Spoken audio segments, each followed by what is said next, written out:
it'd been 2 years, I think, since my last camp, so just even minus the games or the excitement that you get around playing football, it's just really nice to be kind of back in and around the Vale and back around the lads and just kind of chilling with them all. Yeah, I want to ask, how important have your teammates been in all of this? You know, we know obviously this Wales squad, you've all got a pretty special bond. Just how important has their support been, and what's it like being back with them?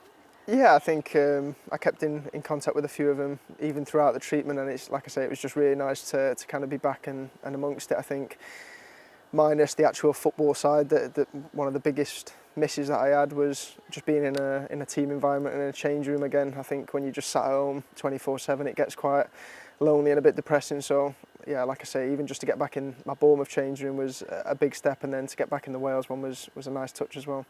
And in terms of this Wales team, a lot has changed since you were last involved. A few retirements, a World Cup, of course. What do you make of where the squad is at right now?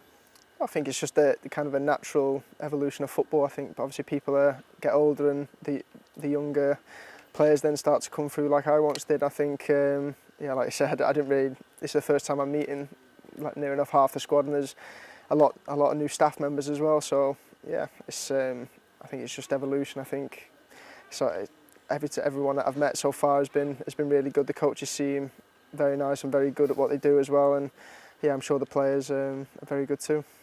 For you personally, David, how are you feeling heading into these next two games? You finished the season really strongly with Bournemouth. I bet you're dying to just keep that going now. Yeah, like you say, I've been dying for it for the past 2 years. I think that was my last camp, and I've been itching to get back since the diagnosis, really. So yeah, just really looking forward to putting on the Welsh shirt again. The Euros in Germany, they actually start a year to today. How much would it mean to you to qualify for another major tournament with Wales? Yeah, it'd mean a lot. I think, like you say, a few people are retired now, and I think hopefully this will be the kind of opportunity that I'd want to try and get some minutes in the Euros and try and show what I'm about. And I think to get there with this group would be something special again. And yeah, I think that's what everyone's striving towards, and that's what we all want to do. Two crucial games coming up. How much of an opportunity do you think this is to really gain control of Wales's position in the group?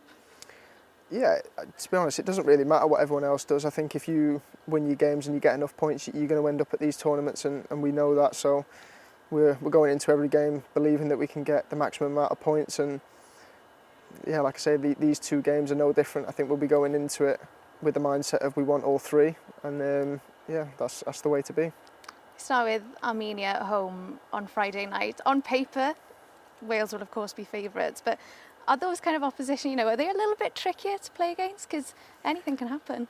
I think any game you've got to give the opponent respect. I think these are the best, say, 25 players in Armenia, so you can't be going in thinking that it's going to be a rollover and an easy game. I think you have to take that, take it with kind of a pinch of salt when you hear the statistics and things like that. I think when you're going into games, you've always got to be just willing to do your best and obviously try and get the 3 points, which all the lads are focused on doing. 3 points on Friday would then set you up very nicely for what it's fair to say it's going to be a tough test out in Turkey. Yeah, like I say, there's a lot of good players in our group and a lot of good teams, so the next two games are no different. We're preparing exactly the same. We know that we want to be going and getting the 6 points, and yeah, that's what we're all pushing towards. Friday night, you could potentially be back playing in front of the red wall. For you personally, just how special will that be for you? Yeah, the smile says it all. Yeah, no, it is. I've missed just putting on a football shirt in general, and then once that was ticked off, my next thing was obviously to get back in the Wales squad and represent my country again, and it'll be a very proud moment for me when well, hopefully I can get on and do that.